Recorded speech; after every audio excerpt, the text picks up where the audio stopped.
not a foregone conclusion. Memphis, since they fired the coach, Memphis has been playing a lot better. Ja Morant, listen, he throwing grenades, but he been balling. And if you remember the play in a few years ago, the Grizzlies knocked the Warriors out. They've had some playoff series against each other. This always been tightly contested. The one series Ja got hurt, I still think the Warriors would have won that series, but it would have been a much more contested if Ja didn't get hurt. Jalen Wells being out for the season kind of sucks after he broke his wrist. Happy the man is okay. But again, like they don't. I'm gonna go Warriors out of respect. They got the veteran leadership. Obviously, you got Steph Curry there. You got Jimmy Butler there. Again, I think Jimmy does add something to your team, clearly, as you've seen. But Jimmy did get knee in the calf. If we remember it late in that game, Kawhi hit Jimmy. He got like knee in the calf. He came up a little bit gimpy. Jimmy also, scoring wise, hasn't really been scoring in Golden State. You know, I think that people's like, oh, it's okay. He's been defending, he's been guarding, he's been doing all like the little things, but like he ain't really been getting buckets like that. So if you can find a way, like if Steph is having an off night, or like you can find a way to offer some resistance to Steph, it might get quiet. But I'm still gonna go to Warriors to win this game. But like I said, it would not shock me. It would not at all shock me if the Grizzlies won this game and ended up playing the Rockets as the 2-7 seed. All right, I'm not upset at that. For me personally, I'm gonna actually take Memphis in this series. I think that Memphis size will give the Warriors a lot of issues. I believe I forgot which person on TNT commented about it. It might have been Shaq or Chuck, but they were commenting about Zach Edey's speed and his ability to be able to recover up the floor after a rebound, and that being one of the biggest questions that people had in regards to him because of his size and his foot speed coming into the NBA. I think Zach Edey has shown that he will be a very solid NBA player for a long time.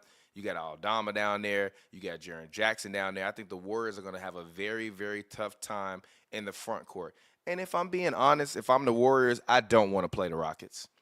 I would much rather, and wait, we can talk about it in a second. I would much rather play the Thunder. I think the Thunder are young, unproven, but also this is the thing about the Thunder. They aren't nasty. The Rockets are very nasty, gritty. They're dirty. They're in your face. They're going to foul Steph Curry, make it a very tough and physical and difficult matchup. Versus the Thunder, it's going to be a matchup of finesse and who can out-finesse that team to win that matchup.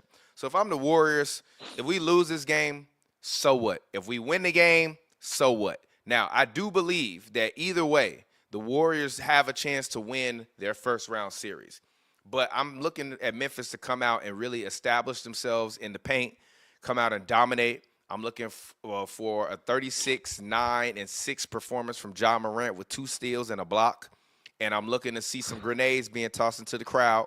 Duck down. Take cover. What do you think about my take, Pavy? Let's argue. I think the stat line was funny, but I don't disagree with it. What you mean? What you mean? 36 points, 9 assists, 6 rebounds, 2 steals, and a block. That's a phenomenal game from Ja Morant. That would be a incredible game. As far as the Rockets, I'm with you. I think I saw shout out Daniel Belts. He was like, why aren't teams throwing games to play the Rockets? Because I don't think the Rockets are that sweet as people think the Rockets is, bro. That defense is a real thing. If we remember a couple weeks ago, and it wasn't like they wasn't playing for nothing, Steph Curry got held to 2 points.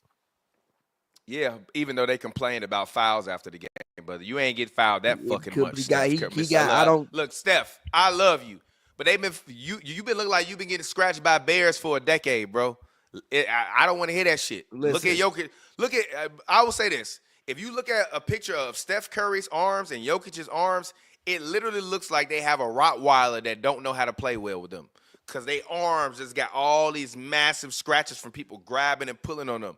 So I understand the physicality can be a little overbearing at times for guys like Steph Curry and Jokic because it's hard to call a foul on every play. You know what I mean? But I don't want to hear that shit. Teams for the last 2 weeks have been literally in playoff mode. Unless you were eliminated, you've been in playoff mode. So that was a playoff game. The game versus the Clippers was a fucking playoff game. And Steve Kerr called a fucking play for Buddy fucking Hield. I mean, yeah, but again, So I yeah. don't want to hear none of this shit about no fouls or nothing other than that. Fuck all that. Go out there and ball. In the words of Michael Irvin, Steph Curry, Buddy Hield, Jimmy Butler, Draymond Green. Nobody believes in you. What are you prepared to do about it? Also, I would love to ask, what's going on with Jonathan Kuminga? He was, I think if I'm taking, he was a healthy scratch in the Clippers game. Bro, why? He's not a bad player. I just want everyone to stop with the Kuminga narratives. He's not a bad player. Stop. I know he's had to deal with some personal issues. So I say this in no form or way denigrating him or any of the personal things he's had to go through. But I've never thought he was going to be a great player on the Golden State Warriors. His game does not fit their style of play. He's not a good screener. He's not defensively aware. He's not a very intelligent basketball player.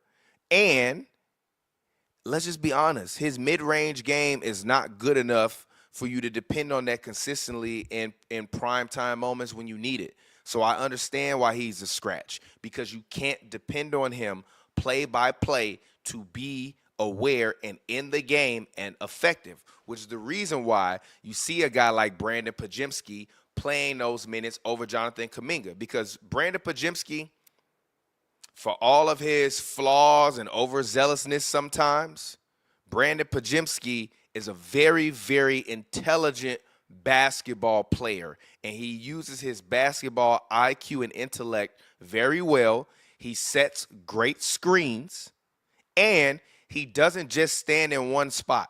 And that's the problem with Kuminga. If Jimmy Butler's on the floor and he's a superior mid-range shooter and a superior scorer in the interior and all that, you can't be in the game because you only stand in one spot. And you can't be in the game because defensively, if you standing in one spot, then that means they loading up on Curry. We getting long three balls, long rebound recoveries, and fast break opportunities. If you're not getting back and being on your defensive assignments properly, we're going to get smoked in the fast break. We're already undersized. I'm sorry, Kuminga, but you will have a great career on the Charlotte Hornets one day, or on the Portland Trail Blazers, or on the Phoenix. Or nah, he can't play on Portland. They got too many wings already. You know what's funny? Huh? On Portland? He can't play on Portland. I don't care where he goes. He's not going to be in Golden State. Go to Brooklyn. Fine, go to Brooklyn. Make some money. Go to fucking Brooklyn. Send the Warriors Cam Thomas. I'm not trading you. I'm not trading Cam Thomas. I'm just signing him to an offer sheet that they not gonna match. He a restricted free agent? Yeah. Oh, I didn't